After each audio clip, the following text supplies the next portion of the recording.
इसे मेरे लिए ढूंढो। चाहे मुझे जिन कंपनी को तहस नहस करना पड़े, मुझे उसे ढूंढना ही होगा। सीईओ की याददाश्त जाने के बाद उन्हें बस इतना याद है कि जो लड़का पैसे लेकर भागा था उसके हाथ पर एक निशान था। इस वजह से सीईओ तब तक पागल बनी रही जब तक वह निशान वाला लड़का मिल नहीं गया। सेक्रेटरी गेव, क्या सच में ये वही है?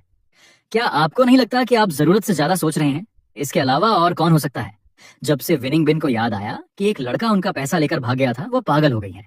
वह हर दिन मेरा पीछा करती हैं और पूछती हैं, सेक्रेटरी गेहूं, क्या वो मुझसे ज्यादा पैसे से प्यार करती है? और वह अपना गुस्सा उन कुछ सहकर्मियों पर निकालती हैं जिन्हें प्राइवेट डिटेक्टिव बनने के लिए मजबूर किया गया है। उसे ढूंढो, तुम लोग बस खड़े क्या देख रहे हो? सक्रिय रूप से खोजते रहो। मैं उसे जिंदा या मुर्दा देखना चाहती हूँ। कुछ सहकर्मी जिनके साथ मेरी अच्छी जमती है, वे मेरे लिए नाराज होते हैं। तुम बहुत बदकिस्मत हो, हर दिन एक नैनी की तरह काम करते हो। क्या तुमने कभी इस्तीफा देने के बारे में नहीं सोचा? बातचीत के दौरान सैलरी आ गई। वह अब कौन सा अजीब भत्ता भेज रही है? मैंने अपने सहकर्मी की 8.00 की सैलरी पर नजर डाली और फिर अपनी खुद की 60,000 की सैलरी देखी। हालांकि विनिंग बिन एक समस्याग्रस्त इंसान है और पागल होने की आदी है, लेकिन वह दरिया दिल है और उसमें अपराध बोध की भावना है। हर बार जब वह अपना पागलपन खत्म करती है और मुझे ईमानदारी से कचरा समेटते हुए झुका हुआ देखती है, तो वह अपना फोन निकालती है और दूसरी तरफ वाले व्यक्ति से कहती है, सेक्रेटरी गेव की सैलरी 2.00 बढ़ा दो। सिर्फ 6 महीनों में मैं 6,000 की मासिक सैलरी से 60,000 पर पहुंच गया। लेकिन इतना ही नहीं, कभी कभी जब वह बहुत ज्यादा पी लेती है तो वह मुझे जबरदस्ती कुछ घड़ियां, पर्स और ऐसी ही चीजें दे देती है। अगर मैं नहीं चाहता तो वह मुझे जबरदस्ती देती है। क्या तुम मुझे नीचा दिखा रहे हो? मैं बस अपने मुंह के कोने से बहते आंसुओं को पहुंच सकता हूँ और अनिच्छा से इसे स्वीकार कर लेता हूँ। इसके अलावा ये कार, ये घर, सब पर उसकी छाप है। मैं इसे तुम्हें तोहफे में देती हूँ। उसे इस बात का डर भी है कि कहीं मैं इस्तीफा न दे दूं और बाद में उसे मेरे जैसा सीधा साधा कोई और न मिले। समय समय पर वो मुझे बहुत बड़ा बोनस देती है। मैं हंसी से मर रहा हूँ। मैं उसके रिटायर होने तक काम कर सकता हूँ। काश दिन हमेशा ऐसे ही चलते रहें, जब तक कि जिबोड़ा नाम का एक लड़का कंपनी में नहीं आया। उसके हाथ पर तितली का निशान और रोंगटे खड़े कर देने वाली त्वचा बहुत ध्यान खींचने वाली थी। उसे देखते ही विनिंग बिन सुन्न रह गई। आमतौर पर ऐसी ही स्थिति में मुख्य पुरुष पात्र सामने आता है।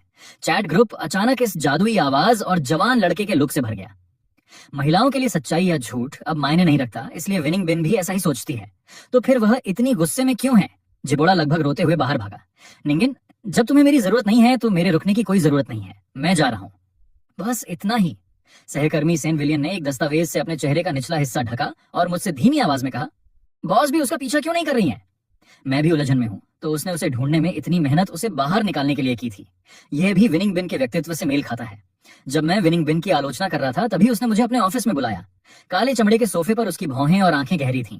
वह बहुत परेशान लग रही थी। अनजाने में मेरे मुंह से निकल गया, मैडम बाइक, मैंने आपको इतने समय से इतना चिंतित नहीं देखा। यह मिस्टर जी की वजह से है। विनिंग ने धीरे से अपनी पलकें उठाई और मुझे नापसंदगी भरी नजरों से देखा। थोड़ी देर बाद वह उठी और खिड़की की ओर चली गई। उसका लहजा गहरी उलझन और संदेह से भरा था। सेक्रेटरी गेहूं, क्या सच में यह वही है? मुझे ऐसा क्यों लगता है कि यह वह नहीं है? मुझे एक पल के लिए घबराहट हुई। उसके मन में ऐसा संदेह कैसे आया? क्या आप विश्वास कर सकते हैं? पता चला कि वह पैसे से प्यार नहीं करता। एक आदमी जो पैसे से प्यार नहीं करता, वह पैसे लेकर क्यों भागेगा? क्या वह मुझे धोखा देने यहाँ आया है? ये बहुत स्पष्ट है। अगर मुझे पता होता तो मैंने एक पेशेवर अभिनेता को काम पर रखने के लिए और अधिक पैसे खर्च किए होते। मुझे चुप देखकर विनिंग बिन ने मुझे ऊपर से नीचे तक देखा और फिर जैसे उसे कुछ याद आया, सेक्रेटरी गेहूं, हमारी कंपनी की बात करें तो तुम वे हो जो पैसे से सबसे ज्यादा प्यार करते हो। मुझे डर था कि वह बोलती रहेगी और उसे कोई भयानक विचार आ जाएगा। आप गलत हैं। पैसे से ज्यादा मुझे काम करने का संतोषजनक एहसास पसंद है। मैंने उस निशान को ढक लिया जो मेरी आस्तीन के नीचे लगभग दिख रहा था। मैं घबराहट में मुस्कुराया। उसके अलावा और कौन हो सकता है? मिस्टर जी के हाथ पर बना निशान सबसे बड़ा सबूत है। आपको उन पर शक नहीं करना चाहिए। उनके जैसा साधारण पृष्ठभूमि वाला लड़का, आपके साथ रहने के लिए उसे बहुत से लोगों का तिरस्कार सहना पड़ता है। अगर मैं उनकी जगह होता तो मुझे यह जानकर बहुत दुख होता कि आप उन पर शक कर रही हैं। साथ रहने का आधार आपसी विश्वास ही तो है ना? आपको क्या लगता है? मेरा लंबा भाषण सुनने के बाद बिन बिन का अपराध बोध फूट पड़ा। उसने टूटे हुए दिल से कहा, सेक्रेटरी गेव, आप सही कह रहे हैं। वह आखिरकार वापस आ गया है। मुझे उस पर शक नहीं करना चाहिए। मैं उसे वापस लाने जा रही हूँ। मैं उसे वह सब दूंगी जो वह चाहता है। ये कहते हुए वह जिबोड़ा चिल्लाई और उसके पीछे भागी। उस पल में पति का पीछा करती सीईओ की छवि हकीकत बन गई। मैंने राहत की सांस ली, लेकिन साथ ही मुझे वह दर्दनाक बात याद आई जो विनिंग बिन ने एक बार मुझसे कही थी, अगर तुमने भागने की हिम्मत की तो मैं तुम्हारी टांगें तोड़ दूंगी। और उसने जिबोड़ा से कहा, मैं उसे वह सब दूंगी जो वह चाहता है। अंत में सब कुछ लुक्स पर आकर टिक जाता है। सौभाग्य से मुझे एहसास हुआ कि मैं उस पर भरोसा नहीं कर सकता। लॉन्ग टर्म काम और शॉर्ट टर्म काम मैं अभी भी उनमें अंतर कर सकता हूँ। इसलिए अपनी नौकरी बचाने के लिए मैंने अपनी जेब से एक एक्स्ट्रा कलाकार को पैसे दिए ताकि वह विनिंग बिन को धोखा दे सके। जब मैं अपनी चतुराई पर गर्व महसूस कर रहा था तभी मुझे अपने फोन पर एक संदेश मिला। वह उसी एक्स्ट्रा का था। मुझे माफ करना, मुझे दूसरे काम के लिए बुला लिया गया है। कोई और अभिनेता ढूंढ लो, पैसे तुम्हें वापस कर दिए गए हैं। तो फिर यह जिबोड़ा कौन है? मैं सोच में डूब गया। आधी रात को मैं अचानक उठ बैठा और अपने माथे पर हाथ मारा। कितनी अच्छी खबर है, इस तरह हमने अच्छी खासी रकम बचा ली। विनिंग बिन को अपना पीरपी वापस मिल गया है। यह खबर उसके सर्कल में तेजी से फैल गई। कुछ ही समय में वह सख्त सीईओ एक जुनूनी प्रेमी में बदल गई। लोग कहते हैं कि विनिंग बिन जिबोड़ा को पागलों की तरह प्यार करती है, यहाँ तक कि अगर जिबोड़ा वह नहीं है जिसे वह मूल रूप से ढूंढ रही थी तब भी वह उसके साथ रहेगी। एक बार मैं कॉफी देने गया और सुना कि जिबोड़ा विनिंग बिन से सावधानी से पूछ रहा था, क्या वाकई भले ही मैं वह व्यक्ति न हूं जिसे आप ढूंढ रही हैं, क्या आप मेरे साथ रहेंगी? विनिंग बिन ने कुछ नहीं कहा, लेकिन उसकी कोमलता ने जवाब दे दिया, जिबोड़ा उसके लिए अलग है। इस तरह 2 महीने बीत गए और जिबोड़ा और बिनबिन ने अपनी सगाई की घोषणा कर दी। हालांकि यह वास्तव में एक अच्छी बात है। मेरा दिल जोर से धड़क रहा था, मैं बहुत बेचैन महसूस कर रहा था। साथ ही सैनवियान एक एनपीसी की तरह उत्साहित थी। सेक्रेटरी गेव, सुना है कि सीईओ और जिबोड़ा अगले महीने सगाई करने वाले हैं। ये किस तरह का डोमिनेटिंग सीईओ वाला रियलिस्टिक उपन्यास है? मुझे सेक्रेटरी गेव बहुत पसंद है। तुम कुछ बोल क्यों नहीं रहे? क्या तुम दुखी हो? मैं कुछ सेकंड के लिए झेका और अनमने ढंग से उत्तर दिया, बहुत खुश हूँ, उन्हें बधाई। मैंने कभी इसकी कल्पना नहीं की थी। इन कुछ सेकंडों ने मुझे मेरे सहकर्मियों की नजरों में एक ऐसा व्यक्ति बना दिया जिसका दिल विनिंग बिन के लिए एक तरफा प्यार में टूट गया है। ये बहुत बेतुका है।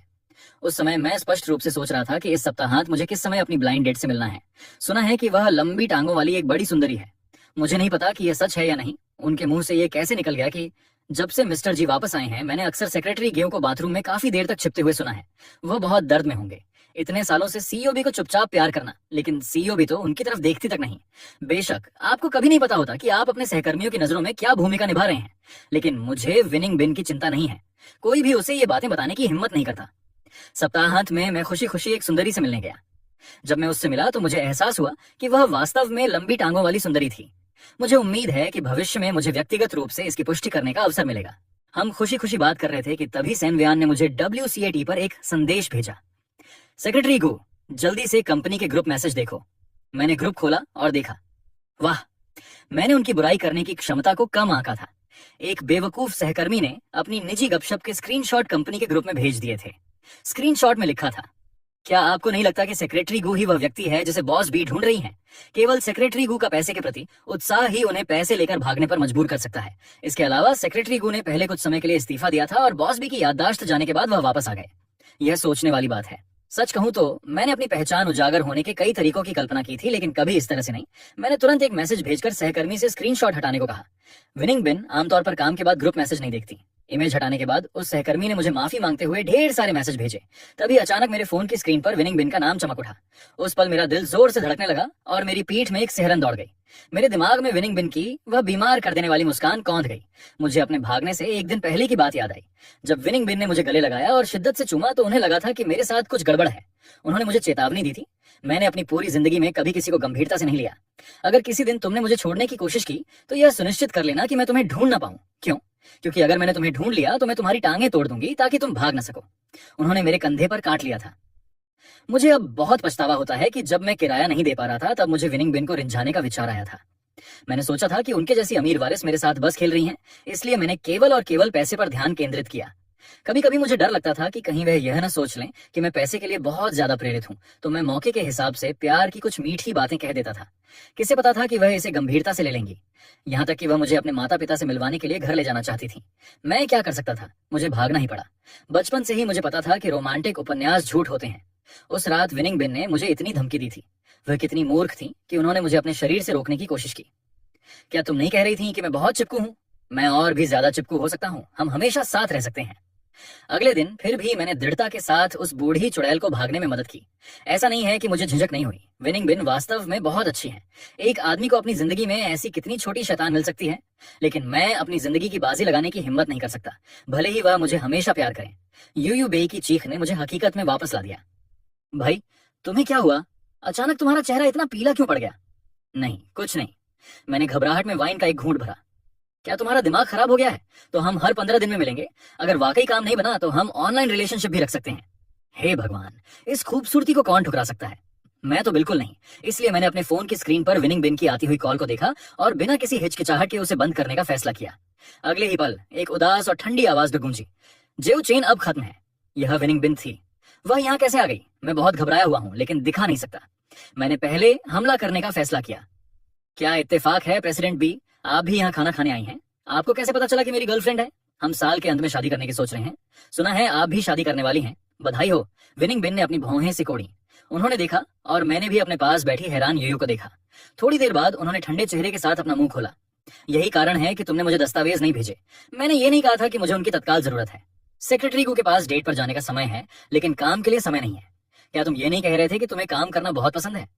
जाने से पहले बिन ने हिकारत भरी नजरों से यूयू बेई को देखा, फिर अपना सिर हिलाया और नापसंदगी की आवाज निकाली। ये बहुत हानिकारक तो नहीं था, लेकिन बेहद अपमानजनक था। यूयू बेई बहुत गुस्से में थी। मैंने उसे शांत किया। यूयू बेई बहुत आज्ञाकारी है, लेकिन फिर भी मैंने मना कर दिया। अगले दिन दोपहर में जिबोड़ा कंपनी आया। उसने सहकर्मियों के लिए मिल्क टी और केक मंगवाए। जब वह मेरे पास आया तो वह माफी मांगते हुए मुस्कुराया। माफ करना।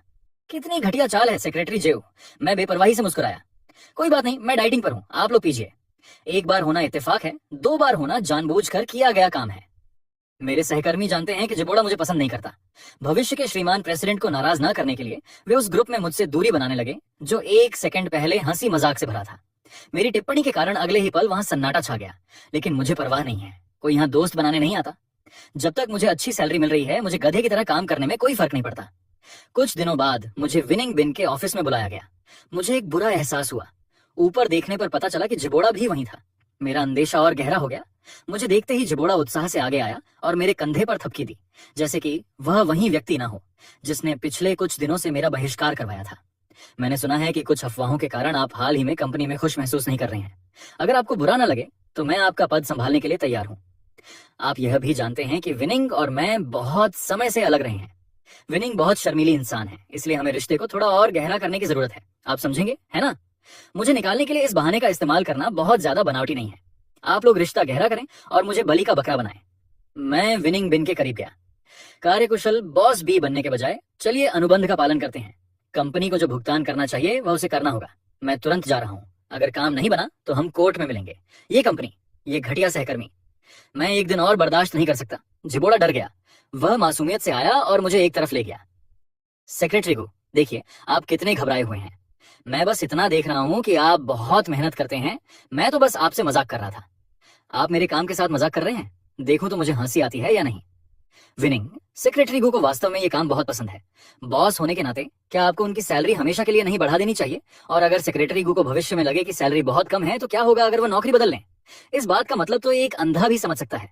विनिंग बिन उन्हें इतना लाड करती हैं कि पूरी संभावना है कि मेरा काम तमाम हो गया। विनिंग बिन अचानक खड़ी हो गई। उन्होंने मुझे हल्की नजर से देखा। मैं तुम्हारी बात मानूंगी और उनकी सैलरी हमेशा के लिए बढ़ा दूंगी। इस समय मेरी भावनाओं को शब्दों में बयान नहीं किया जा सकता। ये क्लास, श्रेणी और भी होनहार होती जा रही है। मेरे सहकर्मी प्यारे हैं और मेरी बॉस भी, सिवाय इस ग्रीन बिच चालबाज के। मैंने जिबोड़ा के व्यवहार की नकल करते हुए उसके कंधे पर थपकी दी। मैंने आंसू भरी कृतज्ञता के साथ कहा, मिस्टर जी, बॉस बाई वास्तव में आपसे बहुत प्यार करती हैं। मुझे आपसे जलन हो रही है कि आपके पास बॉस बाई जैसी अच्छी गर्लफ्रेंड है। अगर मेरी भी ऐसी गर्लफ्रेंड होती तो मैं एक पल के लिए भी उनसे अलग नहीं होना चाहता। मेरे बोलते ही विनिंग बिन अचानक बोल पड़ी। सच में उनके लहजे में एक ऐसी उत्तेजना थी जिसे वह छिपा नहीं सकी। वह बीमार है ना? हम मर्द बात कर रहे हैं, एक औरत बीच में क्यों बोल रही है? और वह गुप्त संतुष्टि वाली अभिव्यक्ति, उसका क्या मतलब है? जिबोड़ा का चेहरा पूरी तरह उतर गया। उसने अपने कंधे झटके और मेरा हाथ छोड़ दिया। वह बहुत आहत है। विनिंग बिन, तुम्हारा क्या मतलब है? क्या तुम्हारे दिल में मेरी कीमत एक सेक्रेटरी से भी कम है? क्या मेरा सारा दिन तुम्हारे साथ रहना गलत है? मुझे लौटे हुए 3 महीने हो गए हैं और तुम मेरा हाथ तक पकड़ने से मना कर देती हो। क्या तुमने अपना मन बदल लिया है? क्या उसे डॉक्टर को दिखाने की जरूरत है? कहते हैं कि याददाश्त जाने के बाद कई समस्याएं होती हैं। जिबोड़ा अपनी भूमिका में पूरी तरह डूबा हुआ चिल्ला रहा था, बिना यह ध्यान दिए कि उसके आसपास क्या हो रहा है। चूंकि तुम्हें ये इतना पसंद है तो अब मुझे मत ढूंढना। तुम दोनों साथ में अच्छे हो। मैं तुम दोनों की खुशियों की कामना करता हूँ। मैं अभी जा रहा हूँ। अपनी जिंदगी में फिर कभी मुझे देखने के बारे में मत सोचना। मुझे नहीं पता कि विनिंग बिन जिबोड़ा को बेहद प्यार करती हैं या उसे पागलों की तरह चाहती हैं। उन्होंने जिबोड़ा की बातें सुनी। आपने सुनने में कोई गलती नहीं की। उन्होंने ईमानदारी से विनती की। ड्राइवर को जिबोड़ा को चाहे कुछ भी हो उसके पैतृक गांव ले जाना था। कार में जिबोड़ा चिल्ला रहा था और खिड़कियां पीट रहा था। विनिंग बिन ने उस पर कोई ध्यान नहीं दिया। मुझे उनकी मानसिक स्थिति पर बहुत संदेह है। इस समय जोड़ों के लिए बने एक रेस्टोरेंट में विनिंग बिन शालीनता से अपना बिस्टेक काट रही थी। मैं कांटों पर बैठा हुआ महसूस कर रहा हूँ। प्रेसिडेंट भी, मिस्टर जी, विनिंग बिन ने कटा हुआ बिस्टेक मेरे सामने रख दिया।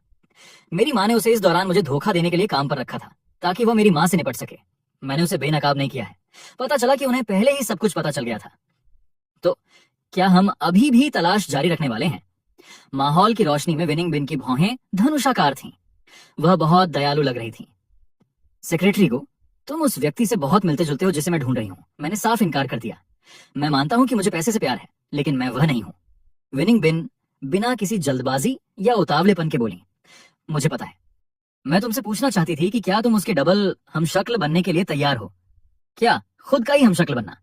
चिंता मत करो, तुम्हारी अनुमति के बिना मेरा तुम्हारे साथ बहुत ज्यादा शारीरिक संपर्क नहीं होगा। अब से हम साथ रहेंगे।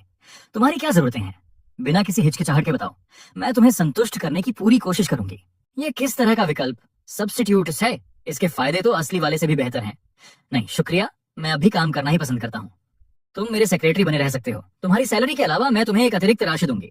मैंने एक बेतुकी मांग रखी, 10 मिलियन प्रति माह। मुझे लगा कि यह सुनकर वह डर जाएगी। किसने सोचा था कि वह जवाब देगी कि 10 मिलियन तो कम है। 20 मिलियन कैसा रहेगा? अगर तुम चाहो तो मैं तुम्हें कंपनी के शेयर भी दे सकती हूँ। मैंने जांच की। सच में मेरा मन ललचा गया, लेकिन अगर किसी दिन उसकी याददाश्त वापस आ गई तो मेरी मौत बहुत भयानक होगी। घर पहुंचकर मेरा किसी चीज में मन नहीं लग रहा था। जिंदगी में 10 मिलियन के मौके कितनी बार मिलते हैं? रात को मुझे एक रियल एस्टेट एजेंट का WCAT मैसेज मिला। भाई, जो विला तुम्हें पसंद आया था उसकी कीमत कम हो गई है। क्या तुम उसे बुक करने के बारे में सोचना चाहोगे? मेरी जवाब देने की हिम्मत नहीं हुई।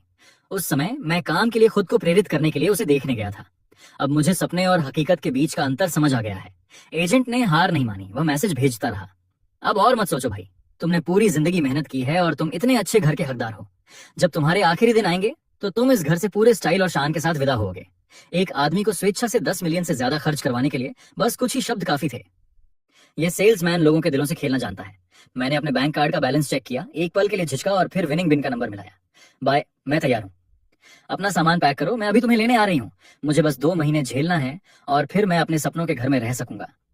हम शक्ल सब्स्टिट्यूट बनने के लिए सहमत होने से पहले मैं गुपचुप तरीके से विनिंग बिन के डॉक्टर से पूछने गया। अधेड़ उम्र के डॉक्टर ने धीरे से अपना चश्मा उतारा। मिस बाई की याददाश्त वापस आने की संभावना शून्य है। परफेक्ट डॉक्टर, नहीं, मेरा मतलब है ये बहुत बुरी खबर है। तो अगर मैं कोई गलती नहीं करता तो विनिंग बिन को पूरी जिंदगी कभी सच पता नहीं चलेगा। सोचकर ही काफी रोमांच महसूस हो रहा है। मैंने एक मोटा मोटा हिसाब लगाया है। विनिंग बिन के सोशल इवेंट्स और बिजनेस ट्रिप के समय को छोड़कर इन 2 महीनों में हमारे साथ बिताया गया असली समय 20 दिनों से ज्यादा नहीं होगा। बस धैर्य रखो और यह समय कट जाएगा। जैसा कि उम्मीद थी, मेरे यहाँ आने के दूसरे ही दिन विनिंग बिन बिजनेस ट्रिप पर चली गई। मैं खुशी से उछलने ही वाला था, लेकिन उसी रात वह थक कर चूर होकर वापस आ गई। हॉल के बीचों बीच विनिंग ने धीरे से अपना सूटकेस नीचे रखा। उसकी नजर मुझ पर जांच परख वाली थी। उस समय मैं सोफे पर बिना किसी शिष्टाचार के लेटा हुआ था। जब मुझे एहसास हुआ तब तक विनिंग बिन मेरे सामने खड़ी थी। मैं शालीनता से सोफे से उठा। उसकी नजर बहुत ईमानदार थी। आपको क्या लगता है, क्या मैं उनसे सीखूं? आप निराश न हो, मेरी सीखने की क्षमता बहुत अच्छी है। विनिंग बिन ने थकान भरी आह भरी और मेरे पास बैठ गई। जरूरत नहीं है, बस घर पर थोड़ा संयम बरतो, मुझे बाय मत बुलाओ। ठीक है, थोड़ा और अनौपचारिक, कैजुअल रहते हैं। बॉस भी थोड़ी शर्मिंदा है, ये खुद को उनकी नजरों में उठाने का अच्छा मौका है। क्या आपको भूख लगी है? मैं आपके लिए कुछ खाने को बनाता हूँ। विनिंग बहुत हैरान थी। क्या तुम खाना बनाना जानते हो? उसकी आंखों में डर की एक क्षणिक चमक थी, जैसे उसे कोई पुराना दर्दनाक अनुभव याद आ गया हो। नहीं शुक्रिया, मैंने खा लिया है, तुम जल्दी आराम करो। विनिंग अपना सूटकेस घसीटते हुए घबराहट में भाग गई। वह अपने कमरे में ऐसे चली गई जैसे मैं कोई छूत की बीमारी हूँ। जब मैं बच्चा था, मेरी माँ कहती थी कि आदमी के दिल तक पहुंचने का रास्ता उसके पेट से होकर जाता है। ये बात औरतों पर भी लागू होती है। विनिंग बिन से मिलने के बाद मैं कोशिश करने के लिए तैयार हूँ, और किसी चीज के लिए नहीं, बल्कि इसलिए क्योंकि उसे जीतना बहुत मुश्किल है। अगर मैं सफल नहीं हुआ तो इस बार मैं करो या मरो वाली मानसिकता के साथ हार मान लूंगा। मैंने ढेर सारी सामग्री खरीदी। मैं लगभग पूरा दिन रसोई में लगा रहा। जब मैंने आखिरकार आखिरी डिश निकाली तो विनिंग बिन की आंखों में उम्मीद की आखिरी किरण भी बुझ गई। शिष्टाचार के नाते उसने जबरदस्ती चॉपस्टिक्स उठाई। ये ब्रेस्ट पोर्क, स्ट्यूड पोर्क दिखने में काफी अजीब है। मुझे उम्मीद नहीं थी कि सेक्रेटरी गेहूं इतनी जटिल डिश भी बना सकते हैं। मैंने धीमी आवाज में उसे सुधारा। वह बैंगन है। पकने के समय पर नियंत्रण नहीं रहा, लेकिन इससे स्वाद पर कोई असर नहीं पड़ता। बार बार कोशिश करने पर विनिंग बिन कुल 5 बार अस्पताल पहुंची। आखिरी बार वह सच में बर्दाश्त नहीं कर पाई। उसने मेरा पीला हाथ पकड़ा। सेक्रेटरी गेहूं, मैंने सोच लिया है, हमारे व्यक्तित्व काफी मिलते जुलते हैं। मैं तुम्हारे साथ रहने के लिए तैयार हूँ। कृपया अब और खाना मत बनाना, प्लीज, मैं तुमसे विनती करती हूँ। मेरे बेहतरीन कुकिंग कौशल की वजह से सीईओ को मुझसे प्यार हो गया। विनिंग बिन पहले ही बुढ़ापे वाली जिंदगी में कदम रख चुकी थी।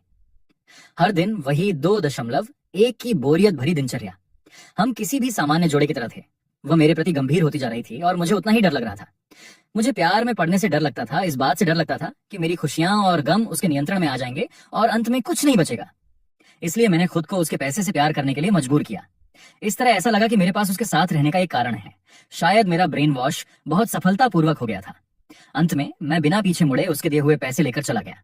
मुझे लगा कि मैंने प्यार को हरा दिया है, जब तक मुझे पता नहीं चला कि विनिंग बिन मुझे ढूंढते समय एक कार दुर्घटना का शिकार हो गई। उस समय मैं बहुत व्यथित था। मेरी माँ ने कहा, हर किसी को प्यार के लिए बहादुर बनने का हक है। मुझ जैसे डरपोक और कायर इंसान को भी एक बार प्यार के लिए बहादुर बनना है। अस्पताल के बिस्तर पर पीली और ठंडी पड़ी विनिंग ने मुझसे रूखेपन से पूछा, तुम कौन हो? क्या मैं तुम्हें जानती हूँ?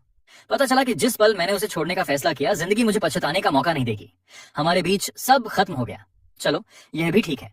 हालांकि मैं यहाँ एक हमशक्ल सब्स्टिट्यूट के रूप में आया था, लेकिन विनिंग बिन के साथ मेरा रिश्ता रूममेट्स जैसा ज्यादा है। उसे मेरी भावनात्मक जरूरत नहीं है। हम डेट पर नहीं जाते, कोई शारीरिक संपर्क नहीं है। कभी कभी जब मैं नहाने के बाद बाथरूम से निकल रहा होता हूँ और वह मिल जाती है, तो वह तुरंत सख्त चेहरा बनाकर अपने कमरे में वापस चली जाती है, जैसे उसका सामना शावर से तौलिए में लिपटी किसी नैनी से हो गया हो। कितना अपमानजनक है। हमारा सबसे करीबी संपर्क सोफे पर बैठकर एक कॉमेडी फिल्म देखना था। उसे देखने के बाद हम अपने अपने कमरे में चले गए। लेकिन सालों के उपन्यासों के अनुभव मुझे बताते हैं कि चीजें इतनी सरल नहीं है। आमतौर पर ऐसी स्थिति में संभावना रहती है कि 2 महीने का लक्ष्य पूरा करने से पहले ही मुझे हटा दिया जाए। ये सब्स्टिट्यूट बनने की रेस मेरी सोच से ज्यादा प्रतिस्पर्धी है। ये सोचकर मैंने चिप्स छोड़े और अपने कमरे में चला गया। मैंने अलमारी के पीछे छुपाकर रखा हुआ वह तंग बॉडी सूट निकाला और उसे पहनने के बाद बॉडी बिल्डर वाला पोज दिया। मैंने आधे घंटे तक खुद को आईने में देखा।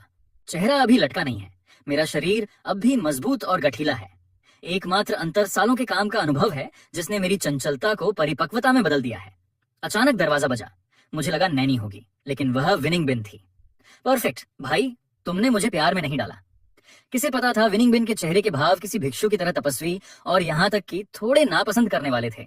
उसने बस एक वाक्य कहा, कपड़े ठीक हैं, अगली बार इन्हें मत पहनना, नीचे खाना खाने आओ। मैं बहुत निराश हूँ। विनिंग को मुझ में सच में कोई दिलचस्पी नहीं है। अगर यह पहले वाला वह होता और मैंने ऐसे कपड़े पहने होते तो शायद मैं 2 दिन तक काम पर नहीं जा पाता। पैसा निश्चित रूप से महत्वपूर्ण है, लेकिन अपना आकर्षण खो देना घबराहट पैदा करता है। मैंने अभी काम शुरू ही किया है और मेरा मन जाने का करने लगा है। महीना शुरू होते ही मैं सैलरी चाहता हूँ। सेनांग एक गिफ्ट बॉक्स लेकर मेरी ओर दौड़ी। सेक्रेटरी गेओ, तुम तो गए, किसी ने तुम्हारे लिए गिफ्ट भेजा है। रिसेप्शन ने मुझे इसे तुम्हारे पास लाने को कहा। वे कह रहे हैं कि वह 1 मीटर लंबी टांगों वाली और शानदार बॉडी वाली एक युवती है। वाह, तुम कितने खुशकिस्मत हो। तुम उससे कहाँ मिले? मैं भी बहुत उलझन में हूँ। मैं डर गया और मैंने विनिंग बिन के लिए अभी अभी बनाए हुए दूध का एक घूंट भर लिया। 1 मीटर लंबी टांगों वाली युवती? मैं ऐसी किसी को नहीं जानता। मैंने सेनांग को पकड़ा। चिल्लाओ मत, शायद उन्होंने गलत व्यक्ति को दे दिया हो। कैसे संभव है? सोए ने आवाज ऊंची की और गिफ्ट बॉक्स मेरी बाहों में डाल दिया। रिसेप्शन ने कई बार पुष्टि की है, ये तुम्हारे लिए ही है। मैंने अनिच्छा से गिफ्ट बॉक्स लिया। तभी मेरे फोन पर यूबी का एक मैसेज आया। सैन विलियन ने मुझे फूल पकड़ते देख तुरंत मेरा फोन छीन लिया और जोर से पढ़ा। भाई, हालांकि तुमने पिछली बार मुझे मना कर दिया था, लेकिन मैं हार नहीं मानना चाहती। सेनांग की आंखें सितारों से भरी थीं। वाह, कितनी भोली लड़की है। मैं हार मानती हूँ सेक्रेटरी गेऊ। अगर तुमने इसे स्वीकार नहीं किया तो मुझे तुम्हारे लिए दुख होगा। तभी हमारे पीछे से एक बर्फीली आवाज गूंजी। आमतौर पर तुम काम में इतने सक्रिय नहीं रहते। मुझे उम्मीद नहीं थी कि तुम्हें अपने सहकर्मियों की निजी जिंदगी में इतनी दिलचस्पी होगी। मेरी सहकर्मी सैन विलियन और मैं पीछे मुड़े तो वह विनिंग बिन थी।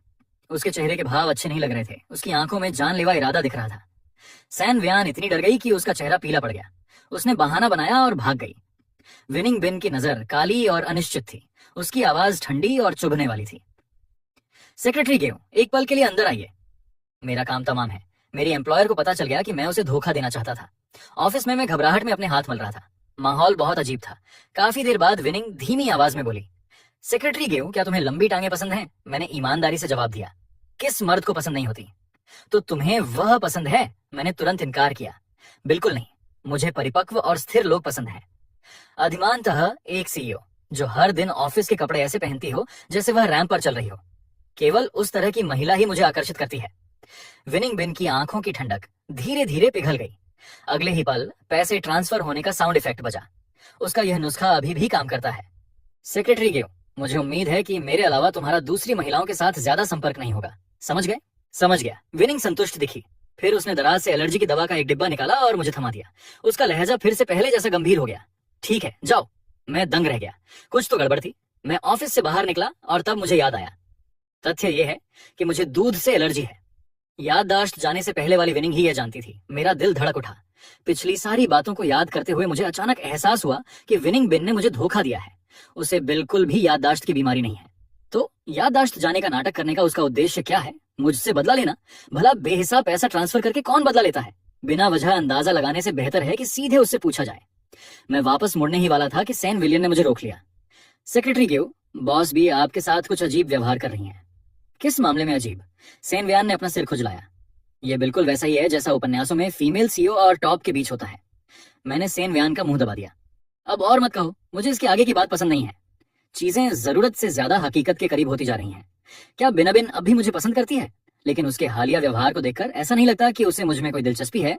इसके विपरीत गहराई में मैं किसी चीज का इंतजार कर रहा हूँ। शायद वह इस बात की पुष्टि कर रही है कि क्या वह अब भी मेरे लिए कुछ महसूस करती है।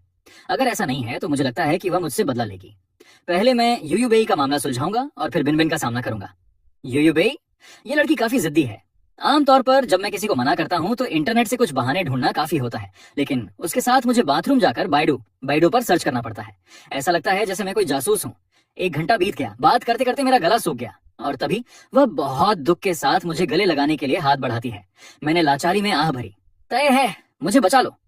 यूयू ने अपनी कोमल बाहों से मुझे जोर से गले लगा लिया। मैं अभी संभला ही था कि तभी एक दूसरी ताकत ने मुझे खींच लिया। विनिंग ने एक बनावटी मुस्कान के साथ अपने होंठों को घुमाया। गेऊ चेन को यह पसंद नहीं है कि लोग गले लगें। क्या तुम दो तरफा खेल खेलना चाहती हो? मैं पागलों की तरह यूयू बेई को इशारा कर रहा हूं कि जल्दी यहां से चली जाए। जब विनिंग बिन आगबूला होती है तो वह भयानक होती है। यूयू बेई ने उसकी बात नहीं सुनी और ठंडी आह भरी। भाई, तुम मुझे मना करने के लिए किसी और का नाटक करके मुझे धोखा देने की कोशिश तो नहीं कर रहे, है ना? मैं तुम पर यकीन नहीं करूंगी। इस युवती ने बहुत ज्यादा सॉप ओपेरा धारावाहिक देख लिए हैं, है ना? जैसे ही यूयू बेई ने अपनी बात खत्म की, विनिंग बिन ने अचानक बिना किसी चेतावनी के मुझे चूम लिया। दर्जनों लोगों से भरे एक हॉल में मुझे गंभीर सामाजिक शर्मिंदगी, सोशल एम्बैरेसमेंट महसूस हुई। मैं तुरंत बाथरूम में छिप गया और बाहर आने से मना कर दिया। मैं जेऊ चेन 20 से ज्यादा सालों तक जिया हूं और कई तूफानों का सामना किया है। मैंने हमेशा उन्हें मजबूती से पार किया है, लेकिन इस बार विनिंग बिन बाथरूम के बाहर माफी मांग रही थी। मुझसे गलती हो गई। पहले बाहर आओ, जो भी बात हो हम घर चलकर करेंगे। मैं तुम्हारी बात नहीं सुन रहा। मैंने रेस्टोरेंट से सबके चले जाने का इंतजार किया और फिर बाथरूम से निकला। कार में विनिंग बिन मुझसे माफी मांगती रही। आई एम सॉरी, मैंने ज्यादा नहीं सोचा था। मैं गुस्से में बह गई थी। मैं वादा करती हूँ कि अगली बार ऐसा नहीं होगा। मैं एक शब्द भी सुनने की स्थिति में नहीं हूँ। घर वापस आकर मुझे ऐसा लगा जैसे मैं बिना आत्मा के एक खाली खोल बन गया हूँ। विनिंग बिन चुपचाप मेरे पीछे आई। उसने मेरे जूते बदले और आखिरकार दरवाजा बंद कर दिया। जाने से पहले उसकी आवाज अब भी बहुत पछतावे से भरी लग रही थी। क्या तुम मुझे माफ कर दोगे? आधी रात को मैंने लात मारकर कंबल फेंक दिया। ये विनिंग बिन का मुझसे बदला लेने का तरीका तो नहीं है, है ना? ये बहुत दुष्टता भरा है। मैं फिर से भाग गया। इस बार मैं और दूर भागा। विदेशों में धूप वाले समुद्र तट और खूबसूरत लड़कियां। मैं होटल की कुर्सी पर लेट गया। मैंने 15 दिन छत को और पूल की खूबसूरत लड़कियों को देखते हुए बिताए। मुझे पता चला कि मैं यात्रा के लिए नहीं बना हूं, बल्कि सिर्फ एक होटल में ऐसी जिंदगी जीने के लिए बना हूं जहां सब कुछ तैयार मिले। एक वयस्क की खुशी बिना त्योरियां चढ़ाए भुगतान करने में है। यूरोप में कई खूबसूरत महिलाएं हैं, अलग अलग देशों और अलग अलग प्रकार की। उनकी आम विशेषता यह है कि उन्हें बातें करना पसंद है। मैं विनिंग बिन का बेहद शुक्रगुजार हूं कि उन्होंने उस समय मुझे कुछ और विदेशी भाषाएं सीखने के लिए मजबूर किया था। लेकिन बहुत सारी विदेशी सुंदरियों को देखने के बाद ये थोड़ा उबाऊ हो जाता है। तभी मैंने पूल के पास एक एशियाई सुंदरी को देखा जिसके कर्व्स बहुत शानदार थे। वह मेरी पसंद के बिल्कुल अनुरूप है। उसका साइड प्रोफाइल गजब का है। मेरा मन कर रहा है कि उसकी नाक की ढलान पर फिसलूं। सामने से एक नजर डाली। विनिंग बिन, वह यहाँ क्या कर रही है? मुझे घुटन का ऐसा एहसास हुआ जैसा पहले कभी नहीं हुआ था। कमरे में विनिंग बिन ने गुस्से से भरे चेहरे के साथ अपना फोन मेरे सामने रखा। इसका क्या मतलब है? कि अगर तुम अपने बाल काट लोगे तो तुम उसके जैसे नहीं दिखोगे? समझाओ। मैं डर के मारे दुबक गया। मेरा मतलब है मैं हमशक्ल सब्स्टिट्यूट नहीं बनना चाहता। तो फिर से खुद बन जाओ। वैसे भी असली और हमशक्ल दोनों तुम ही हो, सिर्फ तुम। हमेशा की तरह औरतें एहसान फरामोश होती हैं। उसकी याददाश्त नहीं गई है। मुझे धोखा दिया गया है। मैं अब तुम पर दोबारा भरोसा नहीं करूंगा। जाओ, मुझे नींद आ रही है। विनिंग अचानक उठी और मेरे करीब आई। मैं ऐसा नहीं करूंगी। क्या तुम रुकोगे? जेऊ चेन, ध्यान से सोचो। याददाश्त जाने के नाटक के अलावा मैंने तुम्हारे साथ कैसा व्यवहार किया है? मैंने गंभीरता से सोचा। यानी उसने मुझे फिर से धोखा दिया है, लेकिन अब तुम्हारी मुझ में दिलचस्पी नहीं रही। विनिंग ने अपनी आंखें सिकोड़ी। कमरे की कम रोशनी में वह एक खतरनाक छोटे जानवर जैसी लग रही थी। वह धीरे धीरे मेरे करीब आई। तो अपने कामों से मुझे दिखाओ कि तुम्हारी मुझ में कितनी दिलचस्पी है। विनिंग बिन का चेहरा धीरे धीरे बड़ा होने लगा और तभी मुझे तनाव, स्ट्रेस रिएक्शन महसूस हुआ। रेस्टोरेंट के उस मनहूस चुंबन की वजह से मैंने उसे धक्का दिया। मैं पागलों की तरह बाथरूम की ओर भागा। एक सेकंड और होता तो मुझे डर था कि मैं उसके चेहरे पर उल्टी कर दूंगा। जब मैं बाहर निकला तो विनिंग बिन कपड़े पहन चुकी थी। वह दुखी और निराश दिख रही थी। आई एम सॉरी, मैंने शिकायत भरी आह भरी। ये तुम्हारी गलती नहीं है, ये सब किस्मत है। विनिंग ने सावधानी से मेरे चेहरे से बाल हटाए। क्या तुम कुछ खाना चाहते हो? तुम्हारा वजन काफी कम हो गया है। मैंने उसका हाथ टाल दिया जो मेरे चेहरे को छूने की कोशिश कर रहा था। विनिंग बिन, मुझे पता है कि पहले मुझे माफ कर दो। मैंने मन ही मन कई बार इस पर विचार किया है। अब से मैं हर दिन तुम्हारे लिए प्रार्थना करूंगा। मैं तुम्हारी तरक्की में मदद करूंगा। मैं तो बस जमीन पर पड़े रहना चाहता हूँ। विनिंग ने बिना एक शब्द कहे मुझे कसकर गले लगा लिया। उसका आलिंगन बहुत गर्म था। मैंने दिल की वह धड़कन महसूस की जिसे मैं बहुत पहले भूल चुका था। कुछ महीने बीत चुके हैं। मुझे अब भी विनिंग बिन के प्रति पोस्ट ट्रॉमेटिक स्ट्रेस, तनाव महसूस होता है। मैंने कई मनोवैज्ञानिकों से सलाह ली, लेकिन कोई फायदा नहीं हुआ। मैं इस जिंदगी से थकने लगा हूँ। एक रात मैंने बिन बिन को मैसेज भेजा जो देर तक काम कर रही थी। तुम कब वापस आओगी? मुझे तुमसे बात करनी है। बिन बिन ने तुरंत जवाब दिया कि उसे एक जरूरी बिजनेस ट्रिप पर जाना है। क्या बात है, जब मैं वापस आऊंगी तब बात करेंगे, वरना वह मान्य नहीं होगा। कौन सी यात्रा? ऐसी कौन सी यात्रा है जिसके लिए आधी रात को निकलना पड़ता है? और मान्य नहीं होगा का क्या मतलब है? खैर छोड़ो, मैं उसके वापस आने का इंतजार करूंगा और तब बात करेंगे। मैंने इंतजार किया और इंतजार किया। 2 हफ्ते बीत गए और वह अब भी वापस नहीं आई थी। मेरा धैर्य जवाब दे रहा था। मैंने उसे अल्टीमेटम दिया, अगर तुम जल्दी वापस नहीं आई तो मैं खुद वहां उड़कर आऊंगा और तुमसे आमने सामने बात करूंगा। फोन के दूसरी तरफ से विनिंग बिन ने एक ठंडी आह भरी। ठीक है, मैं कल वापस आ जाऊंगी। अगला दिन सप्ताहांत था। मैंने सुबह से रात तक इंतजार किया। आखिरकार विनिंग वापस आई। वह बिल्कुल सही समय पर आई। मेरे अंदर एक बेनाम गुस्सा भड़क उठा। मैं अपना गुस्सा निकालने ही वाला था कि वह धड़ाम से फर्श पर गिर पड़ी। मैं उसे सूंघने के लिए पास गया। वह पूरी तरह नशे में धुत थी। वह शारीरिक रूप से तो वापस आ गई थी, लेकिन पूरी तरह से नहीं। अगले कुछ दिन ऐसे ही बीते। मैंने एक गहरी सांस ली। मैं बिन बिन को बाथरूम ले गया और ठंडा पानी खोल दिया। अब वह जाग गई थी, लेकिन बस मुझे बिना कुछ कहे देख रही थी। उसके गीले बालों के नीचे बिन बिन की आंखें साफ थीं। मैं नीचे झुका और धीरे से कहा, विनिंग बिन, चलो बात करते हैं। विनिंग बिन ने अपना चेहरा घुमा लिया और मेरी तरफ नहीं देखा। मैंने आह भरी और तौलिए के लिए मुड़ा। अचानक उसने मेरी कमर पकड़ ली। पति, मत जाओ, मुझसे गलती हो गई। मेरा बाहर कोई चक्कर नहीं चल रहा था। मुझे डर था कि तुम मुझसे ब्रेकअप कर लोगे। हम धीरे धीरे ठीक हो सकते हैं। ठीक है, इस बार मैंने विदेश में कई डॉक्टरों से सलाह ली है। वे कहते हैं कि इसका इलाज हो सकता है। मुझे एक और मौका दो। हाँ, किसी भी समय। आंसू एक महिला का सबसे अच्छा हथियार होते हैं।